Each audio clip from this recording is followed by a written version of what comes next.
What? Okay police స్టేషన్లో 28 మంది పోలీసులు సస్పెండా? అవునరా, జార్ఖండ్ లో జరిగింది.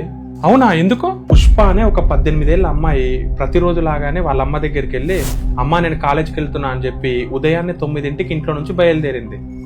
ఆ రోజు మధ్యాహ్నం 3ంటికి రావాల్సిన ఆ అమ్మాయి నైట్ 8 గడిచినా కూడా ఇంటికి రాలే.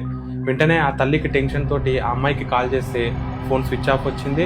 వెంటనే పోలీస్ స్టేషన్కి వెళ్ళి, సార్ నా కూతురు కనిపించట్లేదు, దయచేసి వెతికి పెట్టండి సార్ అని అడిగితే పోలీసు వాళ్ళు ఇచ్చిన సమాధానం ఏంటి తెలుసా? మీ అమ్మాయి ఎవరితోటో వెళ్ళిపోయి ఉంటుంది, ఒక 4 రోజులు ఆగితే ఆమెనే వాడిని తొలుకొని వచ్చేస్తుందిలే అని చెప్పి ఆ తల్లిని అక్కడి నుంచి పంపించేసారు. అలా రోజులు గడిచినాయి, వారాలు గడిచినాయి, నెలలు గడిచినాయి. అయినా ఆ అమ్మాయి గురించి ఎలాంటి ఇన్ఫర్మేషన్ తెలియలేదు. అప్పుడు ఆమె ఒక మంచి అడ్వకేట్ ని పట్టుకొని జార్ఖండ్ హైకోర్టుకు అప్రోచ్ అయితే, ఈ కేసు గురించి విన్న జడ్జికి కూడా కోపం వచ్చేసి డీసీపీని, ఎస్పీని ఇమీడియట్ గా పిలిపించి, ఇన్ని రోజులు మీరు మీ పని చేయకుండా ఏం చేస్తున్నారు అని సీరియస్ అయితే, అప్పుడు ఒక స్పెషల్ ఇన్వెస్టిగేషన్ టీంని ఫామ్ చేసి ఎంక్వైరీ చేస్తే 9 నెలల తర్వాత ఆమె చదువుతున్న కాలేజీ వెనకాల ఉన్న అడవిలో ఆ అమ్మాయి అస్థిపంజరం దొరికింది.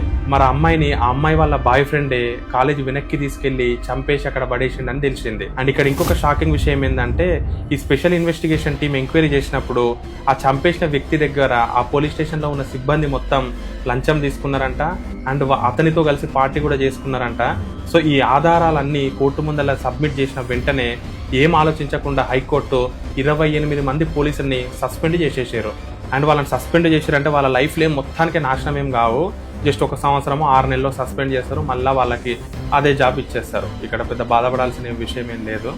అదే మన ఇండియాలో ఉన్న ఒక మంచి బెనిఫిట్ వాళ్ళకి. ఇప్పుడు ఆ అబ్బాయి ఆ అమ్మాయిని ఎందుకు చంపుంటాడు? ఏం లేదురా, వాళ్ళిద్దరూ ఒక 3 years నుంచి లవ్ చేసుకుంటున్నారు.